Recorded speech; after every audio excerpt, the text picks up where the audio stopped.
You're watching the chapter number 5 of the Blender Materials Textures and Nodes course, Creating Portals. In this chapter, we'll be learning about a very interesting topic, which is the Ray Portal BSTF, and we'll use it to create some portals with the help of shader nodes. After that, we'll also continue with the retro gaming arcade scene that we started creating in the chapter number 1 of this course. And yes, if you're someone who's new to this course on Materials, Textures and Nodes, then you can watch the previous 4 chapters from the link of the playlist given in the pinned comment. So I've opened this file where we created this particular material with a glass BSTF node, and if you want to download this complete Blender file with all the materials that I save throughout this course, then you can join the Patreon, whose link is added in the description of this video. And now the first thing that we'll do in this chapter is to understand about the Ray Portal BSTF node, and for this purpose I will hide both the UV sphere and this plane from the scene. So with both of them selected, press H to hide them, and now we'll add a plane in the scene. So press Shift plus A, then go to Mesh and select Plane. Now to apply the Ray Portal BSTF node on this plane and to understand how it works, I'll go to the shader editor, click on the new button, select the principal BSTF node, press X to delete. Now press Shift plus A, then go to shader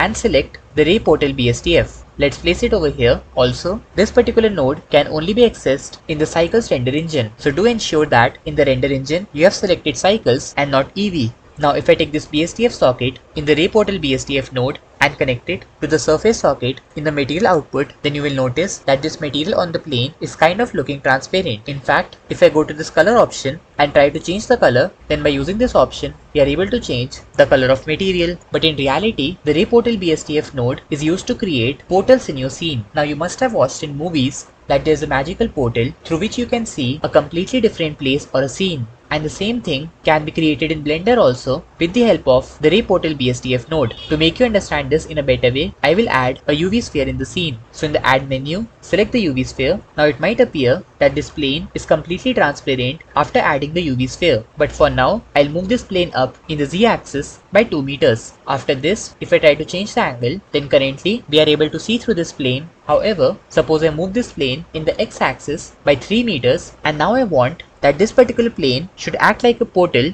and when I see through it, I should be able to view the UV sphere. And this particular purpose can be achieved by using the Ray Portal BSTF node. But for that, we need to change the position value. So to do this thing, while being in the shader editor, press Shift plus A, then go to Input and select the geometry node. We'll place it over here, and right now we have not yet learnt about any of these sockets in the geometry node. But in spite of that, you can see that the first socket in this node is the position socket, and as a result, if I connect this socket to the position socket in the Ray Portal BSTF node, then it basically means that this geometry node is now acting as an input for the Ray Portal BSTF node, because it will tell the default position of this plane to this position socket in the Ray Portal BSTF node. However, in order to see this UV sphere, which is placed -3 meters away in the x-axis, we don't need the default value of position, but instead make some changes in it. And for this purpose, we have to use another node which is called the vector match node. To add it over here, press Shift plus A, then go to Converter and select the vector match node. We'll place it in between the geometry node and the Ray Portal BSTF node. And now what it basically does is that it takes two vector values, the first vector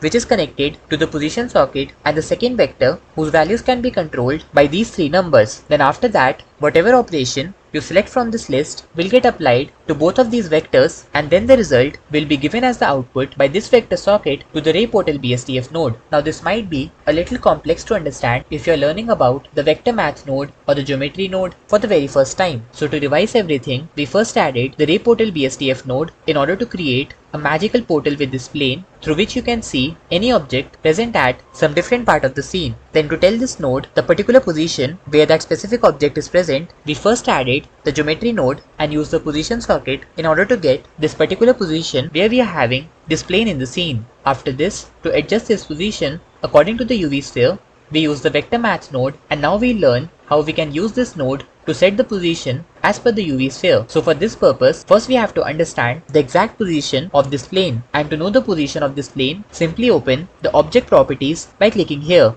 And in the location, you can see that it is 3 meters away in the x-axis and 2 meters away in the z-axis from the world origin. But if I select this UV sphere, then right now all the values in the location are 0 meters, indicating that currently it is placed at the world origin, which also means, in other words, that this particular UV sphere is placed 3 meters in the negative direction of the x-axis and also 2 meters in the negative direction of the z-axis. And yes, if you ever get confused in whether you have to take the positive value or the negative value, then you can use this view manipulation widget, which indicates the positive and the negative x-axis, similarly the direction of positive and the negative y-axis, and also the positive and the negative z-axis. And right now it is clearly indicating that the UV sphere is in the negative x-axis and the negative z-axis with respect to the plane. Then to know the exact positions, we used the location values of the plane and the UV sphere. And now we have to put these exact values that we calculated along with the direction in this vector match node with the AND operation. So in this node, you can see that for the second vector, we are having these three options, where the first one is for the x component of the vector that you want to add. Similarly, the second is the y component, and the last one is the z component. So in the first one, I'll enter -3. Then for the second one, I'll keep the value to default 0. And now without even adding the z component in the vector, if I try to change the angle, then you will notice that we are able to see that UV sphere that is currently placed at the world origin through this plane. And basically this is how the ray portal BSTF node works. It simply creates a portal which allows you to see any object present at some other part of the scene. In fact, if I select the UV sphere and press G to move it, then you will notice the same changes being applied in the portal also. But for now, I'll click the right mouse button to get the default position of the UV sphere. Now to understand about this concept of the ray portal BSTF node in even more detail, we'll be adding some more objects in the scene. So press Shift+A, then go to Mesh and first select a cube object. Press G to move it in the x-axis by 5 meters. After this, press Shift+A again and we'll now add a cone object. Let's move it in the y-axis by 4 meters. And in the end, let's also add a torus object in the scene. So in the add menu, go to Mesh and select the torus. Press G to move it in the y-axis by 8 meters. Now press 7 on the numpad to go to the top view, and right now, here we are having this plane which is acting like a portal and is therefore allowing us to see this UV sphere. But suppose I want to view this cube now. So first of all, I should be knowing the position of this cube with respect to the plane. So in the object properties, we can see that its location in the x-axis is 5 meters, whereas if I select the plane, then its position in the x-axis is 3 meters, meaning that there's a difference of 2 meters in the location in x-axis. Also, to check the direction, you can use this tool where you can see that this particular direction is the positive x-axis. As a result, I'll go to the vector match node and in the x value, I'll begin to increase it from -3 to +1, which was basically the difference between the location values of both the objects in the x-axis. Now in a similar way, if I want to view this cone that we have placed 4 meters away in the y-axis, then for this, with the plane selected, first check the location in the x and the y-axis, which are 3 meters and 0 meters respectively. And for the cone, the location is 0 meters in the x-axis and 4 meters in the y-axis. Therefore, the difference will be -3 meters in the x-axis and +4 meters in the y-axis. So I'll go to the vector value and in x-axis, I'll type -3 and in the y-axis, I will enter 4. Now let's change the angle, and with this, we are able to see this cone that we placed over here through this plane or the portal. In fact, if I try to change the angle, then at some distance in the portal, you will also notice this torus object placed over here. In a similar way, if I change the angle from here, then you will observe this particular UV sphere that we placed at the world origin. In fact, you can even increase the size of this portal by pressing S, and in this way, you can increase the size of the portal. Now before moving forward, I will again repeat that there's a high possibility that some of you might not be able to understand about the working of this node properly even after having so many examples. But that's completely normal because unlike the other shader nodes which simply added a material on the object, this ray portal BSTF node gives a very complex result, resulting in the formation of portals. So if you couldn't understand about any particular concept related to this ray portal BSTF node, then I suggest you watching that particular part in this video to properly understand it. But again, as a summary or a recap, I will repeat it to you that first of all, the function of ray portal BSTF node is to create portals from where you can see some other part of the scene. Then you have to tell the position to the ray portal BSTF node with the help of geometry node and the vector match node. We use the geometry node to define the default position of this plane or the portal, and then for the object's position, we use the vector match node with the add operation, and in these values, you basically have to tell the position of the object with respect to the plane, like how much far it is in the x and the y axis and in which particular direction. And yes, this vector match node is also having the option to change the z axis, and if I try to change it, then here we see that we are able to move up and down in this portal. And after all this, we have now understood about the functioning of the Ray Portal BSDF node. And so, let's use this node in the retro gaming arcade scene that we started creating in the first chapter. So I've opened this file with the retro gaming arcade scene, and in the last chapter, we used the compositing settings to create the glowing effect for the emission material on the gaming machine. And in today's chapter, we'll try to create a simple portal and then we'll place it at different positions trying to get a view of the scene. So to begin with, let's first add a circle in the scene. But before that, let's place the 3D cursor back to the world origin. So press Shift plus C, and now to add the circle, press Shift plus A, then go to Mesh and select the circle. Let's move it in the y-axis and place it over here. Now rotate it in the y-axis by 90 degrees, and let's also move it up in the z-axis like this. Now press tab to enter the edit mode, and with all the edges or the vertices selected, we'll scale it up in the z-axis like this in order to create a portal which looks like a mirror. Press S to scale it up even more, and after this, press F to fill the faces, and let's also give it some thickness. So for this, press E to extrude it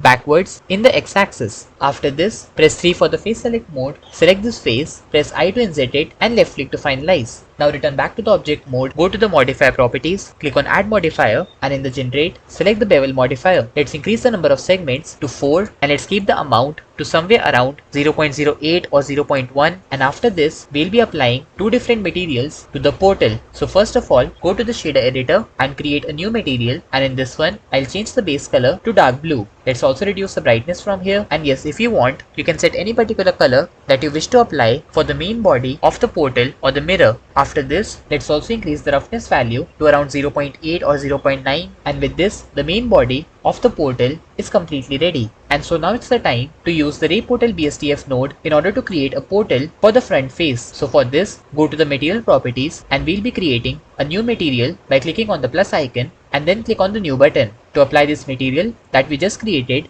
press tab to enter the edit mode, and with the front face selected, click on the assign button. After this, return back to the object mode, and to create the portal, go to the shader editor, select the principal BSDF node, press X to delete. Now press Shift plus A, go to shader, and select the Ray Portal BSDF node. Let's place it over here and connect the BSDF socket to the surface in the material output. And after this, if I try to change the angle, then you can see that by default, we are seeing the back part of the face on which we have applied the Ray Portal BSDF material, and currently the back part of the portal is having this material.008 that we applied to the body. So to solve this problem, go to the solid mode, press tab to enter the edit mode, and now we also have to select the face at the back of this portal in order to apply this material.009 with the Ray Portal BSDF. So let's change the angle, and we have to select this face at the back. But to do so, I'll return back to the object mode, select this plane, press H to hide it, and now we'll select this portal, enter the edit mode, select this face at the back, go to the material properties, select the portal material, and click on the assign button.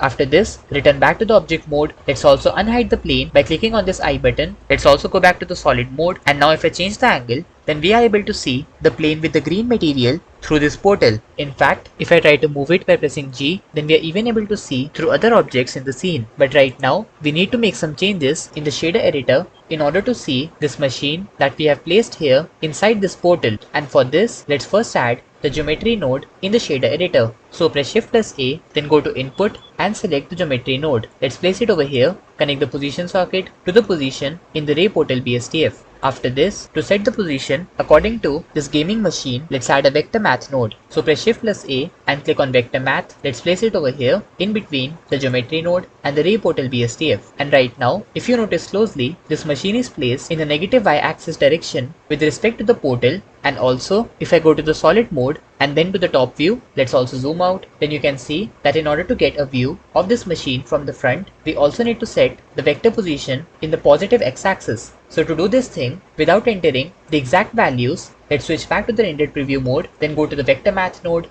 and in the add function, we'll first reduce the second value, which is for the y-axis. So let's keep on reducing it until we begin to see some part of the machine inside the portal. Also, let's go to the front or the side view, and for now, I'll set the value of vector in the y-axis to somewhere around -2. Then in the x-axis, I'll increase the value of vector to somewhere around 4 or 5 until we begin to see the gaming machine a bit more in the portal. Let's also adjust the x-axis value to somewhere around -2.5 or -3, and once you have adjusted the values in the x and the y-axis, you will have this portal in which we can view the gaming machine that we just created along with the other things. For example, if I try to change the angle, then here you can see that inside the portal, we are also able to view this text which is present over here in the gaming arcade scene. Also, if you want to increase the size of the portal, then simply press S to scale it up, and by doing this, we are able to see inside the portal in a much better way. Let's also move it slightly upwards in the Z axis like this. And one more thing, if I change the angle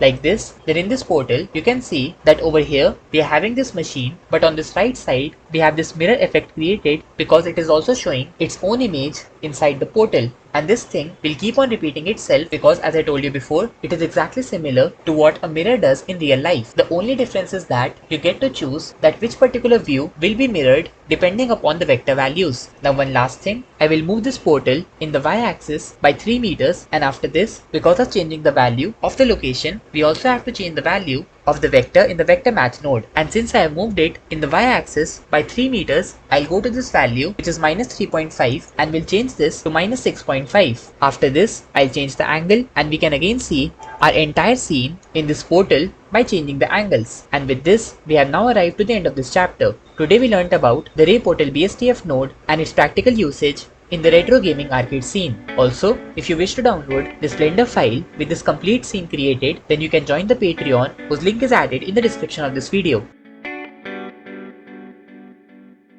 So don't forget to subscribe to our channel, press that notification bell so that you can get timely updates about the upcoming chapters. Thank you for watching, and we'll see you in the next one.